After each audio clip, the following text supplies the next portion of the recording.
Mingalarba. I welcome you to Community Partners International's Introductory Training on Risk and Risk Management. I would like to remind you that CPI takes fraud and corruption seriously in all its work. While this presentation is primarily about developing an anti-fraud program, it is combined with risk identification as well, because both share a common management and reporting approach. There is a prerequisite you should have for this training, that is a familiarity with common fraud schemes and risks. This will help you to identify risks and fraud better. You really have to think like a fraudster, like a criminal. I have some instructions before we start.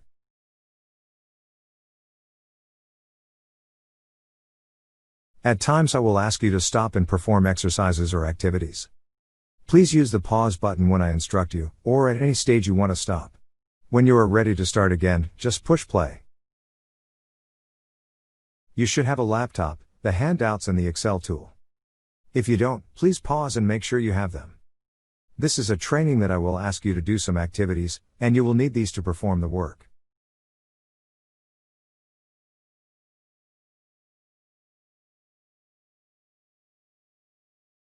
Before we start, I would like to remind you that you are already a risk identification expert. In our daily lives we do many activities, and at the same time you are subconsciously anticipating risks, so as to avoid or confront them. In this training we are coming from a work or business perspective. Because you belong in a wider organization, you need to work as part of that team. This is why you are at this training, to learn a common approach so you can work more as one. Let's get going.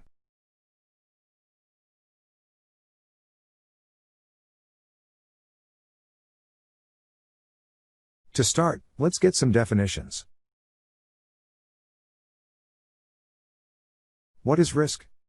This presentation is all about risks and fraud, which is a type of risk. Risk is often thought of as something that may go wrong. But it is better thought of in the context of objectives.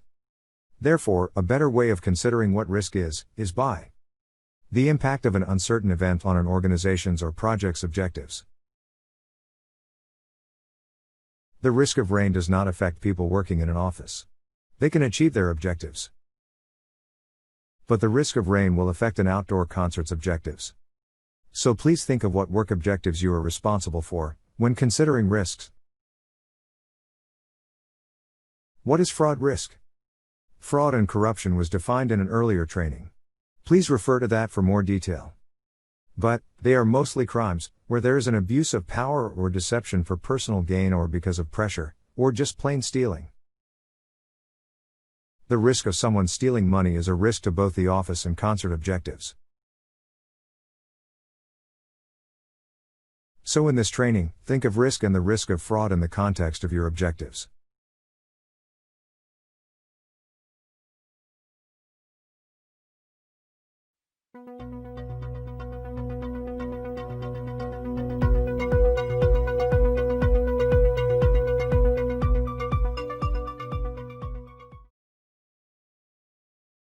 So what are you going to be asked to do in this training? In short, you will 1. Identify 20 to 30 risks and fraud risks. 2. Provide an estimate based on the best available information of the likelihood of it happening and b. the severity of the risk or fraud if such a risk did occur. 3. Then you will be asked to provide a short plan on how you will manage the risk or fraud event. 4. Finally, you will be asked to categorize these risks and frauds into manageable categories. We categorize risks and fraud so that we can better manage them. Otherwise it would be like herding cats, so many and all going in different directions. You cannot control them. Why do we need to do this? We need to closely examine our risks and frauds so we can use our scarce resources more effectively and efficiently. This is achieved through 1. Control and mitigation, such as improving policies and procedures, and by reducing the chance that the potential risks and fraud will occur. 2. To better monitor activities, through changing the design and monitoring approaches, and to better identify risks and frauds. And 3. Through improved information and communication strategies, such as updating responsibilities, and by informing our stakeholders, like the partners and implementers. In short, if we can identify the risks and frauds, we will do a better job in managing them, and others will share in the tasks. But keep looking for the unseen. Look for the major risks and frauds that you have overlooked, or are now suddenly a threat, like COVID. You must always be keeping a risk and fraud mindset in your work. It is not separate from your activities, it is a part of them. Just like driving a car. When you are driving, you are aware of the possibility of a crash, or running out of petrol. It is part of your driving. This is risk management. This training provides you with some of the tools to accomplish it. And remember, not only is it important for you to better understand risks and frauds in your work, CPI needs to as well. You are an important part of a wider organization that must encourage information flow so it can effectively govern and plan strategically. Your work feeds into this. There are 5 steps to the risk and fraud management framework. Here you can see that there is a cycle of continuous review and improvement. The more times you go around, such as with your quarterly reporting, the better your approach will get and the easier it is to update. These are: identify, measure, manage, monitor, and report.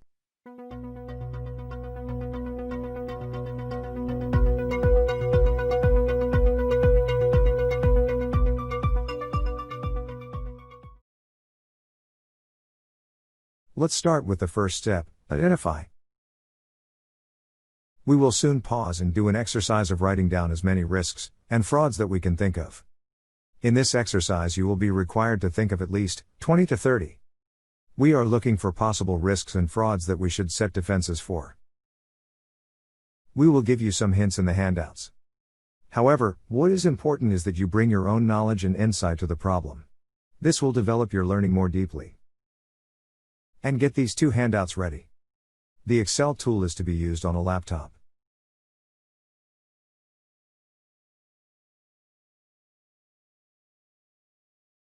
Okay, we are all familiar with gathering ideas, we do it often in trainings. But what do you use in regular work planning meetings? Use a whiteboard, or paper, or maybe even sticky notes if you have them. In the identification activity, I want you to think of as many risks that could happen in your area of control. We will be identifying both normal risks and fraud crimes. Please look at the handout common risk and fraud risk areas to get some hints. To identify fraud that could occur in your area, you must think like a fraudster. Let's see 4 examples of hundreds you could probably think of. Double funding. Allocating the same overhead expenditure to 2 or more projects. Manipulation of monitoring reports and information. To attract further resources. Elites bribe or influence those conducting the assessment. To inflate needs and/or to favor specific groups. And powerful individuals within the community manipulate the beneficiary lists. When you have settled on the risks and frauds, in the Excel tool, type them one after the other in this column.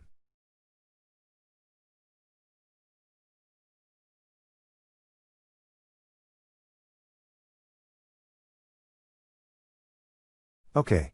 I want you and your colleagues to come up with 20 to 30 different potential risks and fraud risk that could happen in your area of work. You have about 15 to 20 minutes. Please use the pause and play buttons. See you when you get back.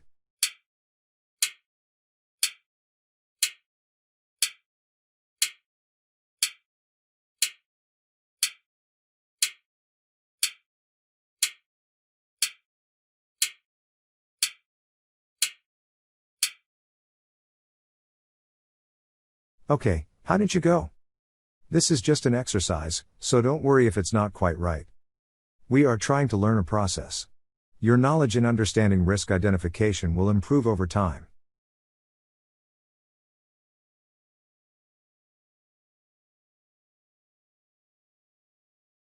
Okay, let's do the second step. Measure.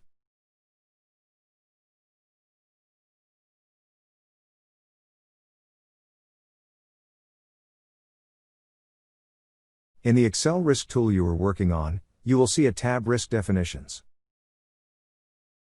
In there you will find a colorful table. Let's open it up and have a look at it.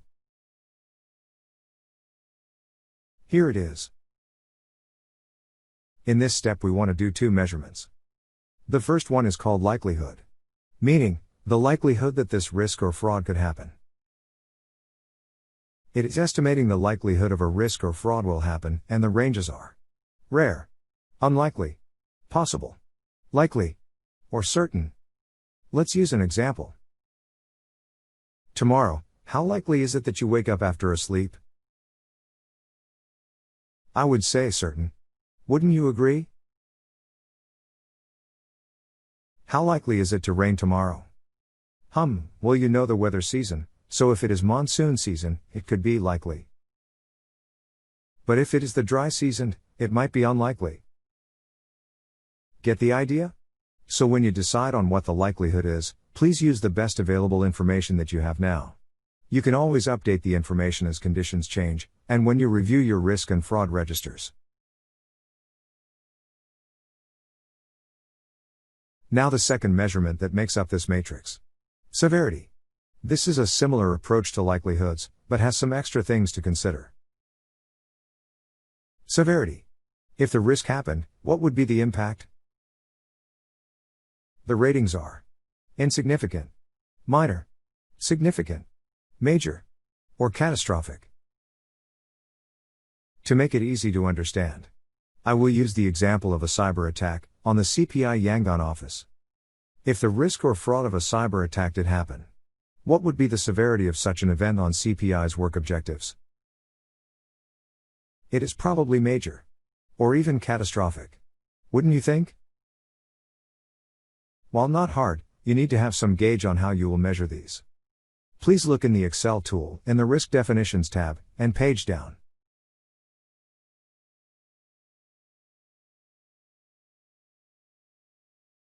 In the Excel tool, you will find these criteria. Do you get the idea? To use these, you have to think of the objectives you work for. Remember objectives? So for example, you are a program manager. If a risk or fraud happened, like a cyber attack at the Yangon office, what would be your estimated impact severity on your program? If your work objectives are to run a program, it might just disrupt or delay reports. So the severity will probably only be minor. But if you are the finance director, and the cyber attack could result in a $100,000 loss, then the severity will be major. If you were the administration manager and you were considering the severity of a car crash on human life, the severity could be rated at significant, or even major, depending on your assessment of the outcome, if it happened. Maybe pause and have a look at this closer. If you are in a group, please discuss among yourselves for a couple of minutes.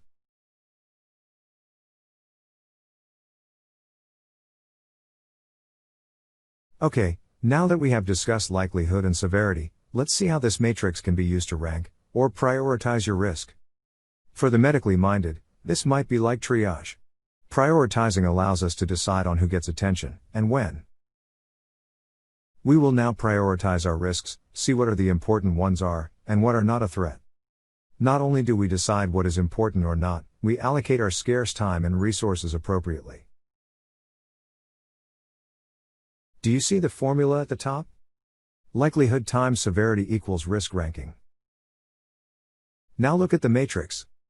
Can you see that 3 possible times 5 catastrophic equals 15 high, and 2 unlikely times 4 major equals 8 moderate. So if we use the example of the cyber attack on the finance department, we got likelihood is 3 possible, and severity is 4 major. This gives a rating of 12 high. For the program manager, the likelihood of a cyber attack will be the same. Likelihood is 3 possible, but the severity was lower. Let's say 2 minor. We get 6 moderate. So we know there is a risk, but we also understand it is a lower severity. Okay, we will go and add the likelihood and severity to the risks and frauds you listed earlier. In the Risk tool, use the drop-down menu in the likelihood column. See the red arrow? Then, use the drop-down menu for the severity column. See the blue arrow? When you do both, you will see the result in the Risk level column, yellow arrow. Check it against the matrix. Okay, see if you can do this in 10 to 15 minutes. As this is just an exercise, just quickly select your preferences of likelihood and severity. Please use the pause and play buttons.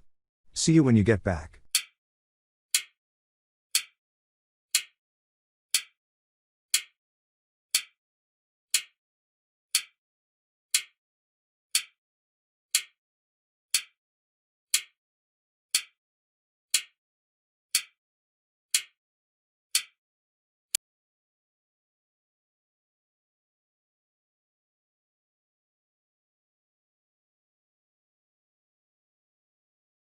How did you go? Think about it. You have learned how to identify risks and frauds, and then measure or prioritize the risks. These measures are not static. Usually each quarter, you or your team should review the status of the identified risks, and then update your measures. Importantly, you should think of never before considered risks. The ones that could be sneaking up on you. Like how COVID-19 can change the context. Okay, let's move on. We're almost there.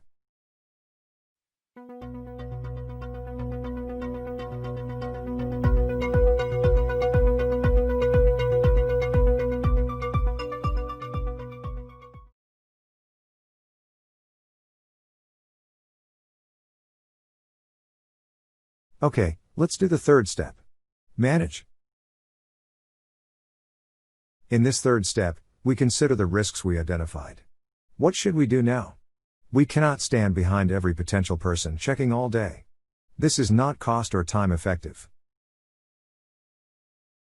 We need to have a plan on how to deal with each potential risk.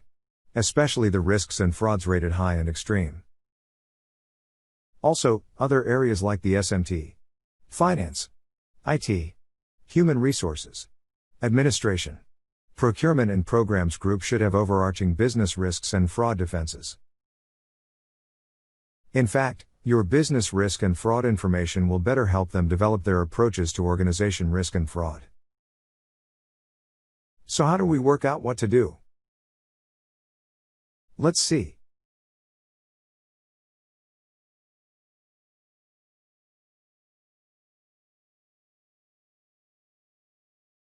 The first thing is, you should have a plan of action. The following are 5 things you could do for each of your identified risks. We can pick one of the above strategies to manage an identified potential risk and fraud. We can assume and accept the risk, avoid the risk, control the risk, transfer the risk, or watch and monitor the risk. Let's explain each of these.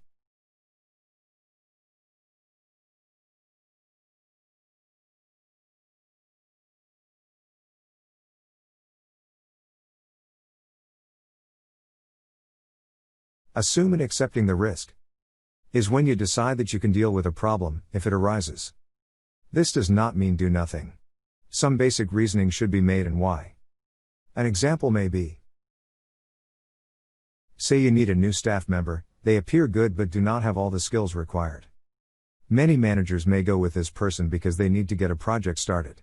And they were the best available candidate, and if gaps in knowledge appear, the manager has accepted to work it through if something happens. So the manager has accepted a risk, assuming that they can deal with most potential issues as they arise. This is a good strategy for low and moderate rated risks and fraud. But not for high or extreme ratings.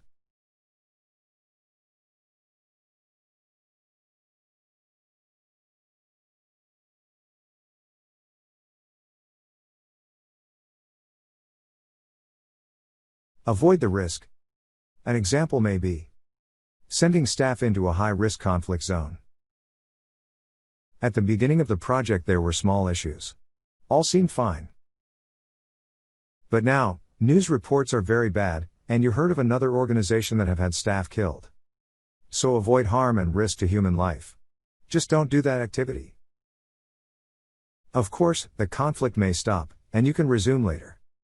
That is the continual review of risks on your objectives.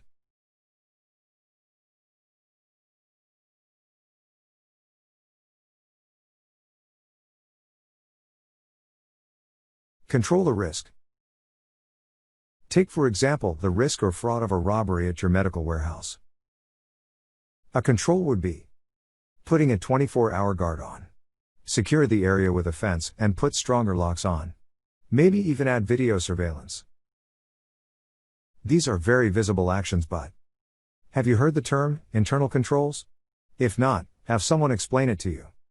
Internal controls in finance, IT, HR, etc., is a defense and feedback mechanism that looks to manage and mitigate risks and frauds. These are often less visible, but they are very important in managing events of risks and fraud. The one thing you should have is good policies and procedures. Ones that make sense and control and mitigate risks.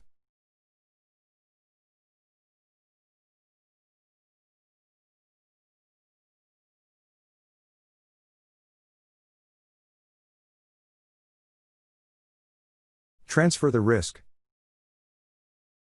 Think of the risk of loss of computer data. A possible solution is you work with cloud technology. You transfer the data loss risk to a tech company. Or the risk of CPI staff crashing into an expensive car. You take insurance out to transfer the risk of large repair costs.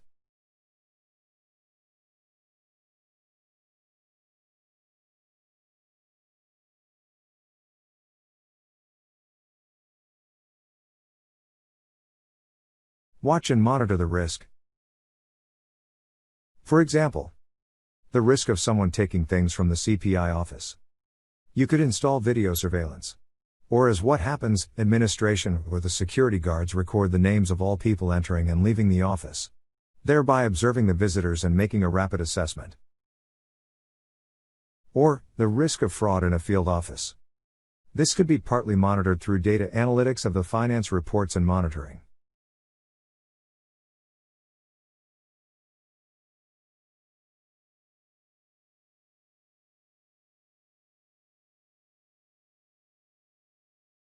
Sometime a combination of these strategies can be used. Remember, each line of defense you put up reduces, controls, or removes the likelihood or severity of the fraud or risk, and the impact on your objectives.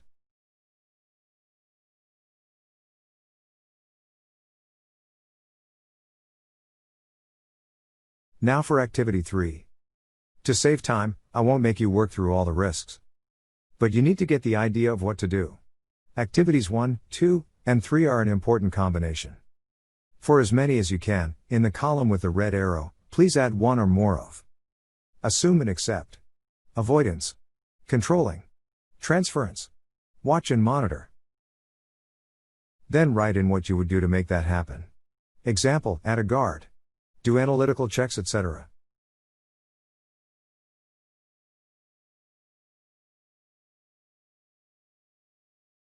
Okay, see if you can do this in 10 to 15 minutes. Please use the pause and play buttons. See you when you get back.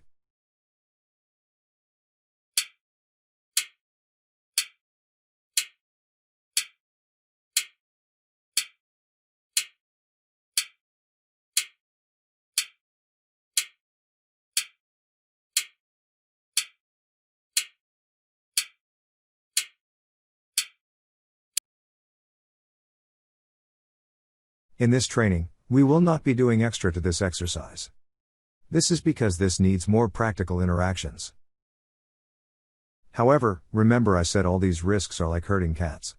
You need to group risk into like types, so that common mitigation or management approaches can be applied.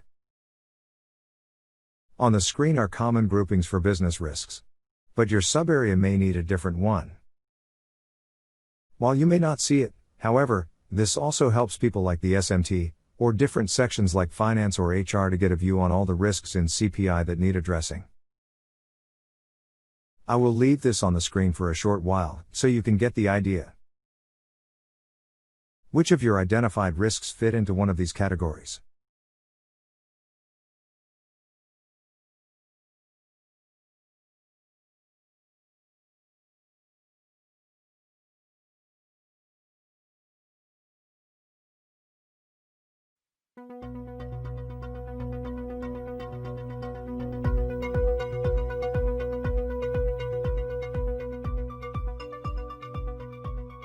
Alright.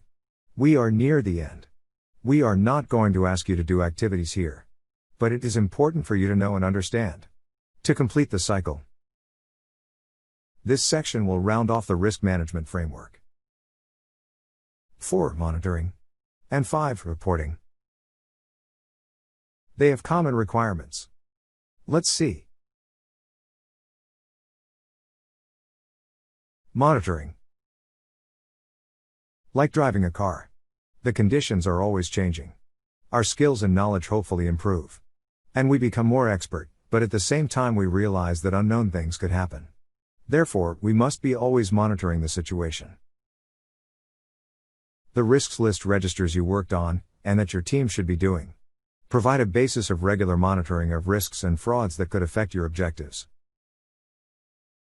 Normally organizations do a quarterly update to maintain reporting. But technical staff should always be thinking in risk-based approaches, and updates to the team's register can be done at any time. Then managers and other stakeholders then receive quarterly updates, where discussions and adjustments are made.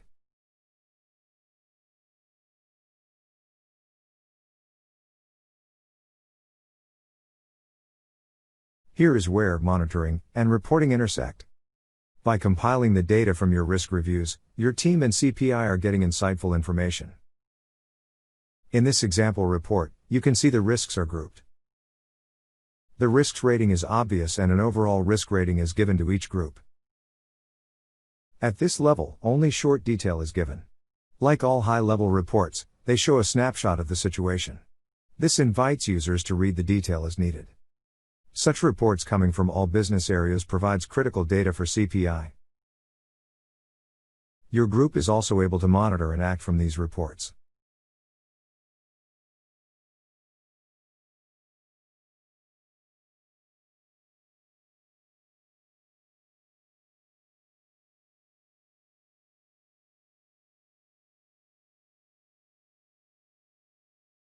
Okay. We are drawing to the end. So do you recognize the risk management framework cycle? Do you think you can commence work on risk and fraud risk management now? I hope so.